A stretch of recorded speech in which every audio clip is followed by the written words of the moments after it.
இடதுசாரி இயக்கங்கள் தொடர்பான சுற்றறிக்கைகள் குறித்து அமைச்சர் நிர்மல்குமார் விளக்கம் அளித்துள்ளார். குஜலியம்பாறை வட்டாட்சியர் மீது நடவடிக்கைக்கு பரிந்துரைக்கப்பட்டுள்ளதாக அவர் தெரிவித்துள்ளார்.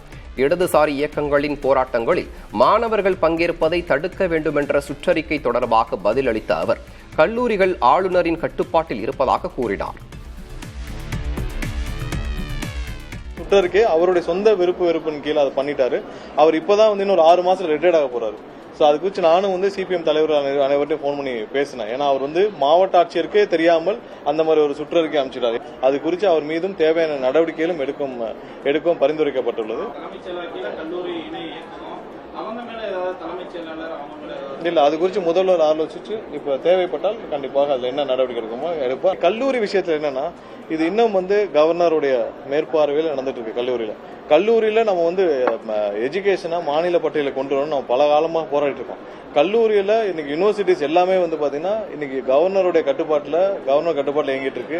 அதுல பல சிக்கல்கள் இருக்கு. கண்டிப்பா அதை மாநில பட்டியலுக்கு கொண்டு வரணும் தான். அப்பதான் நமக்கான முழு கட்டுப்பாடு இருக்கும். அப்பதான் முழு அளவுல நம்மளுடைய கட்டுப்பாடோடு செயல்படும். இந்தியா கூட்டணியில் தமிழக வெற்றிக் கழகம் நிச்சயம் இடம்பெறும் என கூறிய சிறுபான்மையினர் நலத்துறை அமைச்சர் ஷாஜகான், பிரதமர் வேட்பாளராக முதல்வர் விஜய் முன்னிறுத்தப்படுவாரா என்பது தேர்தலுக்கு 3 மாதங்களுக்கு முன்புதான் முடிவு செய்யப்படும் என சஸ்பென்ஸ் வைத்தார். நெல்லையில் செய்தியாளர்களை சந்தித்த அவர், முதல்வர் விஜய்க்கு தமிழ்நாட்டை தாண்டி மற்ற மாநிலங்களிலும் செல்வாக்கு இருப்பதாக புகழ்ந்து பேசினார். நிச்சயமாக இந்த அரசியலமைப்பு சட்டம் எதை விரும்பியதோ, மதச்சார்பற்ற நல்லிணக்கம் கொண்ட சமூக நீதியை காக்கக்கூடிய ஒரு நல்ல அரசு 29 உருவாகும். அதுல இந்திய யூனியன் முஸ்லீம் லீக், தாவேகா, காங்கிரஸ் எல்லாம் இணைந்து பயணிக்கும். இல்ல, அதெல்லாம் கூட்டணி 29 தேர்தலுக்கு ஒரு 3 மாசத்துக்கு முன்னாடி முடிவாகும். இப்ப நான் சொல்லுவேன் எங்க தலைவர் பிரதமராக வரணும், இவருக்கும் அவங்க தலைவர் எல்லாருக்கும் அந்த விருப்பங்கள் இருக்கும். அது கூட்டணின்னு அமையும் போது கூட்டணி கட்சி தலைவர்களாம் அமர்ந்து பேசி யாருக்கு அந்த நேரத்தில் முடிவெடுப்பார்கள். தங்கம் சவரனுக்கு 800 ரூபாய் உயர்ந்து 1,19,600 ரூபாய்க்கு விற்பனை செய்யப்படுகிறது. 1 கிராம் தங்கம் 100 ரூபாய் உயர்ந்து 14,950 ரூபாயாக உள்ளது. தங்கம் விலை கடந்த 3 வாரங்களில் மட்டும் சவரனுக்கு 14,000 ரூபாய் உயர்வு கண்டுள்ளது. வெள்ளி விலை மாற்றமின்றி கிராம் 270 ரூபாய்க்கும் 1 கிலோ 2,70,000 ரூபாய்க்கும் விற்பனை செய்யப்படுகிறது.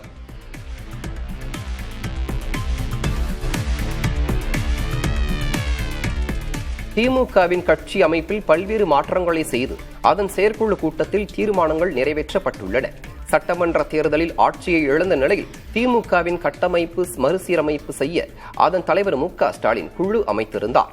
அக்குழுவின் பரிந்துரைகளின் அடிப்படையில் மாற்றங்கள் செய்து திமுக செயற்குழுவில் தீர்மானங்கள் நிறைவேற்றப்பட்டன. இச்செயற்குழு கூட்டத்திற்கு மு.க.ஸ்டாலின் தலைமை வகித்த நிலையில் எதிர்க்கட்சித் தலைவரும் திமுக இளைஞரணி செயலருமான உதயநிதி ஸ்டாலின் உள்ளிட்ட கட்சி நிர்வாகிகள் பங்கேற்றனர். திமுக மாவட்ட செயலர்களின் எண்ணிக்கையை 110 உயர்த்த அதன் செயற்குழு கூட்டத்தில் தீர்மானம் நிறைவேற்றப்பட்டுள்ளது. அத்தீர்மானத்தின்படி வருவாய் மாவட்டங்களை அடிப்படையாக கொண்டு 2 சட்டமன்ற தொகுதிக்கு 1 மாவட்ட கழகம் உருவாக்கப்பட்டு மாவட்ட செயலர்கள் நியமிக்கப்பட உள்ளனர். அவர்களுக்கான அதிகபட்ச வயது 70 நிர்ணயிக்கப்பட்டுள்ளதுடன் ஒருவர் அதிகபட்சமாக 3 முறை மட்டுமே அப்பொறுப்பை வகிக்க முடியும் என கட்டுப்பாடு உருவாக்கப்பட்டுள்ளது. மாவட்ட கழகங்கள் உருவாக்கப்பட்ட 15 நாட்களுக்குள் ஒன்றிய, நகர, வட்ட, கிளை அமைப்புகள் ஏற்படுத்தப்பட உள்ளன. திமுக மாவட்ட செயலர்களுக்கான வயது வரம்பு 70 நிர்ணயிக்கப்பட்டுள்ளதால் 13 பேர் அப்பதவியிலிருந்து விடுவிக்கப்படுவார்கள் என தெரிகிறது. 70 வயது மற்றும் அதற்கு அதிக வயதுடைய ஏவ வேலு, செஞ்சி மஸ்தான், KKSSR ராமச்சந்திரன், அனிதா ராதாகிருஷ்ணன், ஆர் காந்தி, சுந்தர் ஆகியோர் மாவட்ட செயலர் பொறுப்பிலிருந்து விடுவிக்கப்படலாம் என தெரிகிறது. அதேபோல் SR சிவலிங்கம், முத்துசாமி, சாக்கோட்டை அன்பழகன், ரகுபதி, தளபதி, ராமகிருஷ்ணன், ஆவுடையப்பன் ஆகியோரும் பொறுப்பிலிருந்து விடுவிக்கப்படுவார்கள் என தெரிகிறது. இவர்களுக்கு திமுகவின் பிரதான அமைப்பிலும் சார்பு அணிகளிலும் மாநில பொறுப்பு வழங்கப்படலாம் என எதிர்பார்க்கப்படுகிறது. தமிழக அரசின் தலைமைச் செயலர் சாய்குமாரை உடனடியாக இடமாற்றம் செய்ய கோரி மார்க்சிஸ்ட் கம்யூனிஸ்ட் கட்சி சார்பில் தூத்துக்குடியில் போராட்டம் நடைபெற்றது. சிதம்பரம் நகர் பேருந்து நிறுத்தம் அருகில் நடைபெற்ற போராட்டத்தில் இடதுசாரி மாணவர் அமைப்புகளின் போராட்டங்களை முடக்கும் வகையில் செயல்படும் அரசு அதிகாரிகள் மீது நடவடிக்கை எடுக்க வேண்டும் என வலியுறுத்தி கோஷமிட்டனர். இந்த ஆர்ப்பாட்டத்தில் ஏராளமான கம்யூனிஸ்ட் கட்சியினர் கலந்து கொண்டு கண்டன முழக்கங்களை எழுப்பினர். இந்திய கம்யூனிஸ்ட் கட்சி அமைப்பை சார்ந்த ஆடி மாதம் முடிந்து முகூர்த்த தினங்கள் வரத் தொடங்கியதால் பூக்களின் விலை கிடுகிடுவென உயர்ந்துள்ளது. தேனி மாவட்டம் ஆண்டிப்பட்டியில் கடந்த வாரம் வெறும் 300 ரூபாய்க்கு ஏலம் போன 1 கிலோ மல்லிகை பூ இன்று 6 மடங்கு விலை உயர்ந்து 1800 ரூபாய்க்கு விற்கப்படுகிறது. கனகாம்பரம் 1 கிலோ 1600 ரூபாய்க்கும், முல்லை கிலோ 1200 ரூபாய்க்கும், பிச்சிப்பூ கிலோ 1000 ரூபாய்க்கும் விற்பனையாகிறது. ஒரு மாதத்திற்கு பிறகு பூக்களுக்கு மீண்டும் மவுசு கூடி விலை உயர்ந்திருப்பதால் பூ வியாபாரிகள் மகிழ்ச்சி அடைந்துள்ளனர். சேலம் மாவட்டம் கொளத்தூர் அருகே கோட்டையூர் மாரியம்மன் கோயில் திருவிழா ஊர்வலத்தின் போது ஏற்பட்ட மோதலில் ஒருவர் படுகாயமடைந்தார். இதை கண்டித்து உறவினர்கள் மற்றும் கிராம மக்கள் மேட்டூர் மைசூரு நெடுஞ்சாலையில் சாலை மறியலில் ஈடுபட்டனர். அசம்பாவிதங்களை தவிர்க்க கூடுதல் காவல்துறையினர் குவிக்கப்பட்டு தீவிர கண்காணிப்பு பணியில் ஈடுபட்டு வருகின்றனர். இரு சமூகத்தினரிடையே பிரச்சினை ஏற்பட்டது முதற்கட்ட விசாரணையில் தெரியவந்துள்ளது.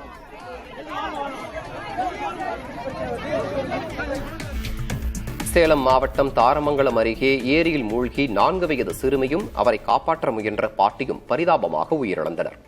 விளையாடிக் கொண்டிருந்த போது ஏரியில் தவறி விழுந்த பேத்தியை காப்பாற்ற ஆனந்தாயி என்பவர் நீரில் மூழ்கினார். இருவரையும் அக்கம் பக்கத்தினர் மீட்டு மருத்துவமனைக்கு கொண்டு சென்ற நிலையில் அவர்கள் இறந்துவிட்டதாக மருத்துவர்கள் தெரிவித்துள்ளனர்.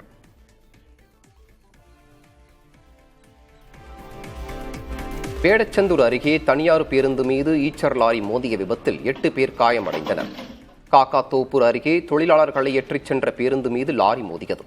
இதில் 3 பெண்கள் உட்பட 8 பேர் காயமடைந்தனர். காயமடைந்தவர்கள் வேடச்சந்தூர் அரசு மருத்துவமனையில் சிகிச்சைக்காக அனுமதிக்கப்பட்டனர்.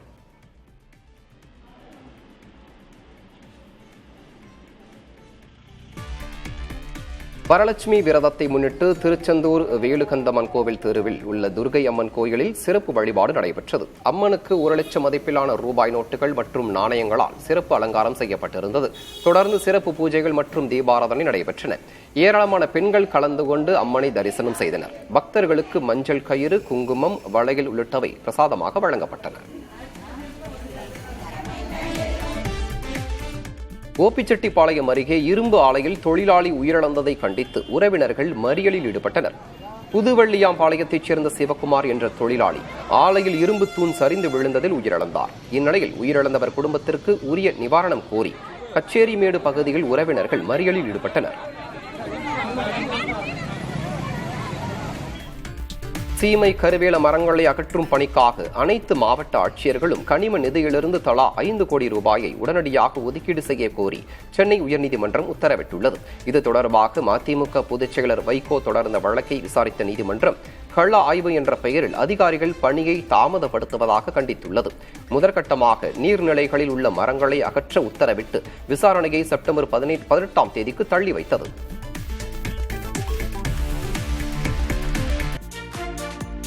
தமிழ்நாட்டில் ஒரு வாரத்துக்கு மழை பெய்யக்கூடும் என சென்னை வானிலை ஆய்வு மையம் கணித்திருக்கிறது.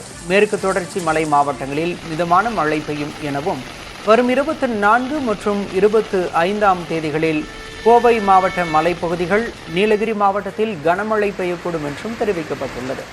ஒரு சில இடங்களில் மணிக்கு 40 முதல் 50 கிலோமீட்டர் வேகத்தில் பலத்த காற்று வீசும் எனவும் எச்சரிக்கப்பட்டுள்ளது.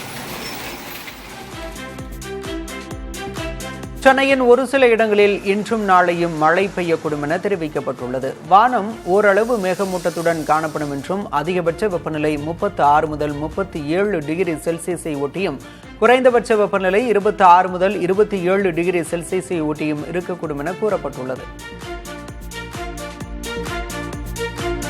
உள் தமிழ்நாட்டில் வெப்பநிலை உயரும் என வானிலை ஆய்வு மையம் தெரிவித்துள்ளது. அதிகபட்ச வெப்பநிலை இயல்பை விட 2 முதல் 3 டிகிரி செல்சியஸ் வரை அதிகம் பதிவாகும் என்றும் ஏனைய தமிழ்நாடு, புதுச்சேரி மற்றும் காரைக்கால் பகுதிகளில் இயல்பை ஒட்டி இருக்கும் எனவும் கூறப்பட்டுள்ளது.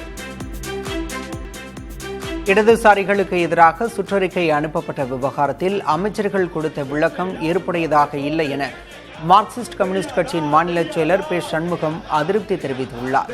தலைமைச் செயலரை பதவியிலிருந்து நீக்க வலியுறுத்தி சென்னை பனகல் மாளிகையில் நடைபெற்ற போராட்டத்தில் உரையாற்றிய அவர், ஆட்சி அமைக்க ஆதரவளித்த இடதுசாரிகள் மீது நடவடிக்கை எடுக்க அதிகாரிகள் எப்படி உத்தரவிட முடியும் என காட்டமாக வினவினார்.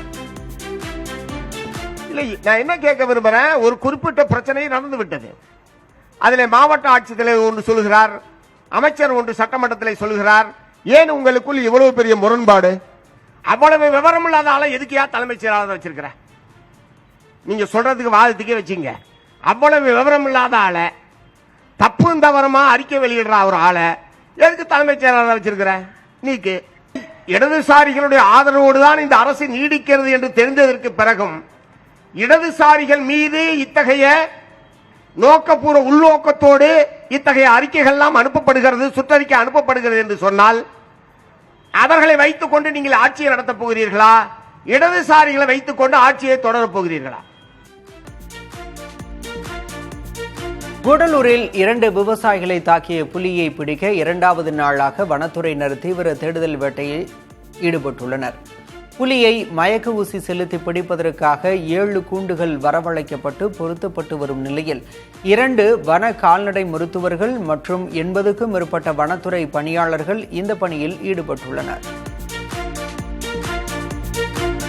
கோவை மாவட்டம் மேட்டுப்பாளையம் ஓடந்துறையில் பழுது பார்க்கும் நிலையத்தில் நிறுத்தி வைக்கப்பட்டிருந்த லாரி திடீரென தீப்பிடித்து எரிந்தது. அப்போது காற்றின் வேகமும் அதிகமாக இருந்ததால் தீ மளமளவென பரவியது. சுமார் 1 மணி நேரம் போராடி தீயணைப்பு வீரர்கள் தீயை கட்டுப்படுத்தினர். இருப்பினும் லாரி முற்றிலுமாக எரிந்து சேதமடைந்தது.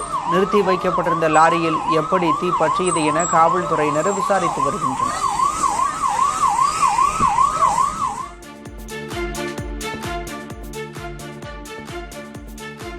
வறட்சியால் விளைச்சல் குறைந்ததால் உருளைக்கிழங்கின் விலை உயர வாய்ப்பு இருப்பதாக விவசாயிகள் கூறுகின்றனர்.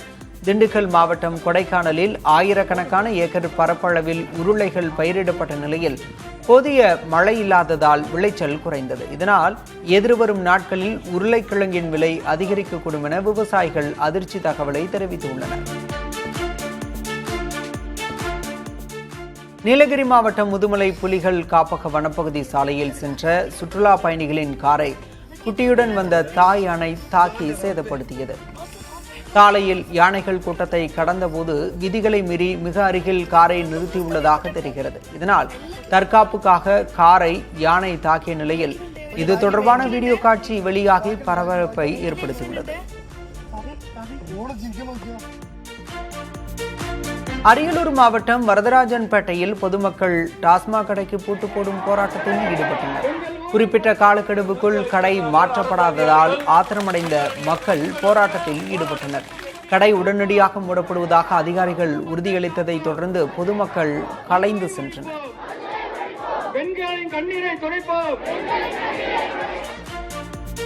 கடலூர் மாவட்டம் தொழிற் கிராமத்தில் சேதமடைந்த சாலையை சீரமைக்க கோரி பொதுமக்கள் போராட்டத்தில் ஈடுபட்டனர். சேதமடைந்த சாலையில் மழைநீர் மற்றும் கழிவுநீர் தேங்குவதால் துர்நாற்றம் வீசுவதாக குற்றம் சாட்டிய மக்கள் தேங்கிய தண்ணீரில் நாற்று நட்டு எதிர்ப்பை பதிவு செய்தனர்.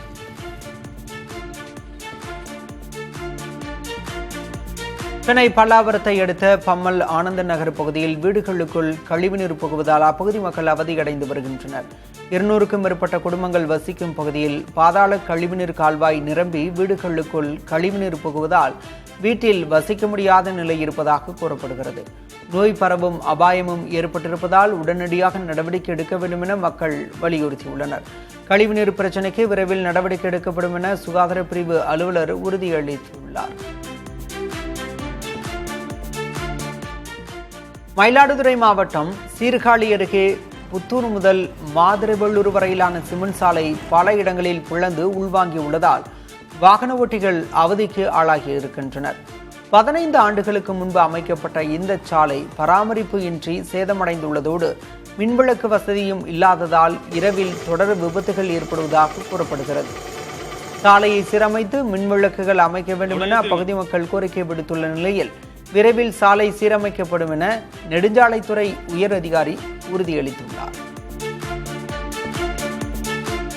பெரம்பலூரில் கடந்த வாரம் தேநீர் கடையில் சிலிண்டர் விபத்தில் தீக்காயமடைந்து மருத்துவமனையில் அனுமதிக்கப்பட்டிருந்த மேலும் ஒருவர் உயிரிழந்தார். தனியார் மருத்துவமனையில் அனுமதிக்கப்பட்டிருந்த சிவகுமார் சிகிச்சை பலனின்றி உயிரிழந்தார்.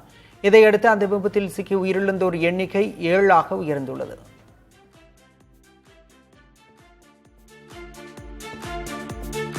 செப்டம்பர் 1 முதல் புதிய தமிழ் திரைப்படங்களை வெளியிடுவது இல்லை என தமிழ் திரைப்பட தயாரிப்பாளர்கள் சங்கமும் தமிழ் திரைப்பட நடப்பு தயாரிப்பாளர்கள் சங்கமும் கூட்டாக அறிவித்துள்ளன.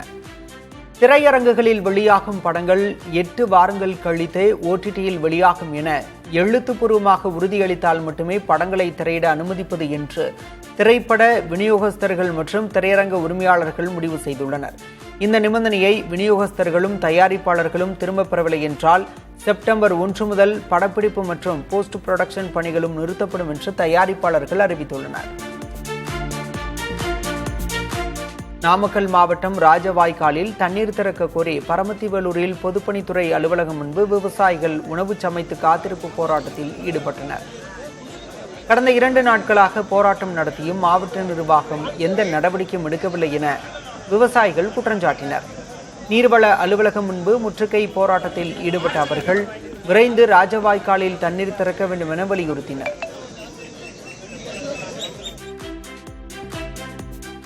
திருவள்ளூர் மாவட்டம் திருத்தணி சுப்பிரமணிய சுவாமி கோயிலில் உண்டியல் காணிக்கை என்னும் பணிகள் நடைபெற்றன. கடந்த 11 நாட்களில் மொத்தமாக 1,54,389 ரூபாய் ரொக்க பணத்தை பக்தர்கள் காணிக்கையாக வழங்கியுள்ளனர். அத்தோடு 293 கிராம் தங்கமும் 7,153 கிராம் வெள்ளியும் காணிக்கையாக கிடைத்திருப்பதாக கோயில் நிர்வாகம் தெரிவித்துள்ளது. மயிலாடுதுறை மாவட்டத்தில் பலத்த காற்றுடன் பெய்த கனமழையால் அறுவடைக்கு தயாராக இருந்த 5,000க்கும் மேற்பட்ட ஏக்கர் குறுவை நெற்பயிர்கள் வயலில் சாய்ந்து சேதமடைந்தன.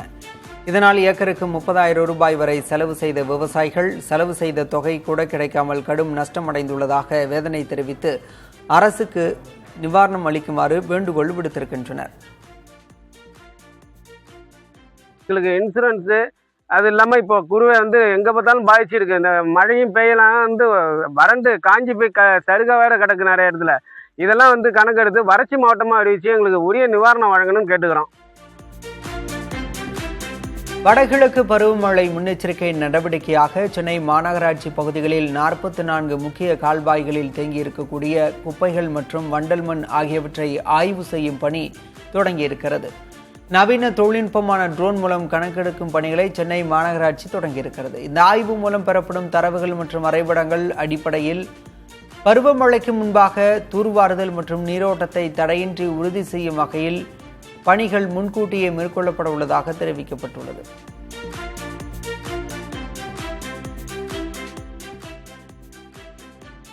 ஓணம் பண்டிகை காரணமாக விமான கட்டணங்கள் பன்மடங்கு உயர்ந்துள்ளன.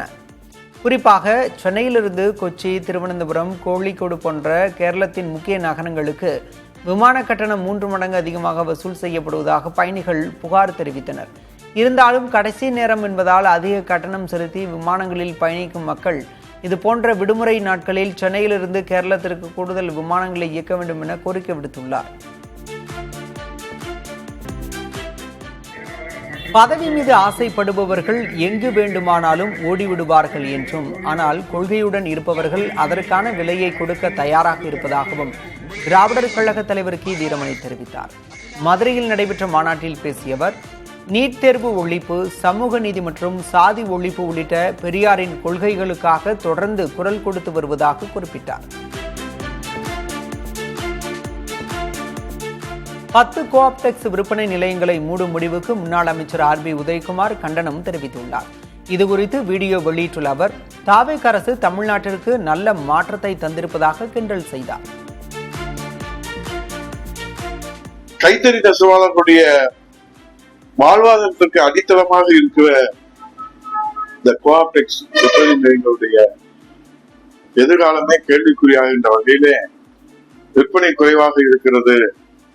இது லாப நஷ்டம் பார்க்கிற நிலை இல்லை, ஒரு சேவை துறையாகத்தான் இதுவரை பார்க்கப்பட்டு வந்தது. தாவேக அரசு பார்வை இப்போது லாப நோக்கோடு செயல்படுகிறதா என்பதுதான் கேள்விக்குறியாக இருக்கிறது. அதனால்தான் 51,000 கோடியாக இருந்த மதுபான விற்பனையை இந்த நிதியாண்டிலே 56,000 கோடியாக உயர்த்துவதற்கு இலக்கு நிர்ணயிச்சிருக்கிற தாவேக அரசு தமிழ்நாட்டு மக்களுக்கு நல்ல மாற்றத்தை தந்திருக்கிறது என்பதுதான் நாம் இதை பார்க்க முடிகிறது. கோவை மாவட்டம் கோவில்பாளையம் மற்றும் சுற்றுவட்டார பகுதிகளில் உள்ள தனியார் கல்லூரி மாணவர் விடுதிகளில் மாவட்ட காவல் கண்காணிப்பாளர் உத்தரவின் பேரில் காவல்துறையினர் திடீர் சோதனையில் ஈடுபட்டனர். போதைப்பொருள் பயன்பாடு மற்றும் வெளியாட்கள் நடமாட்டம் உள்ளதா என்பதை கண்டறியும் நோக்கில் காவல்துறையினர் பல்வேறு குழுக்களாக பிரிந்து சுமார் 3 மணி நேரம் இந்த சோதனையில் ஈடுபட்டனர். இதுகுறித்து அங்குள்ள மாணவர்களிடம் தனித்தனியே விசாரணை மேற்கொள்ளப்பட்டது. திருவள்ளூர் மாவட்டம் திருத்தணி அருகே சென்னை திருப்பதி தேசிய நெடுஞ்சாலையில் நள்ளிரவில் இருசக்கர வாகனங்கள் நேருக்கு நேர் மோதி விபத்துக்குள்ளாகின. இந்த விபத்தில் தருண் மற்றும் சஞ்சீவிராமன் என்ற 2 இளைஞர்கள் நிகழ்விடத்திலேயே பரிதாபமாக உயிரிழந்தனர். படுகாயமடைந்த மேலும் 2 பேருக்கு திருத்தணி அரசு மருத்துவமனையில் தீவிர சிகிச்சை அளிக்கப்பட்டு வருகிறது. ஸ்போர்ட்ஸ் பைக்குகளில் ஏற்பட்ட அதிவேகமே இந்த கோர விபத்துக்கு காரணம் என முதற்கட்ட விசாரணையில் தெரிய வந்துள்ளது.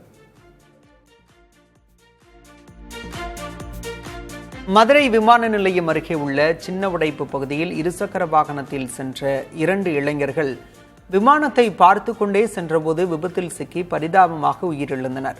இருசக்கர வாகனம் சாலையோர தடுப்பு கம்பியில் மோதிய விபத்தில் கொத்தனார் வேலை செய்து வந்த பாண்டித்துரை மற்றும் முனீஸ்வரர் ஆகிய இருவரும் நிகழ்விடத்திலேயே உயிரிழந்தனர்.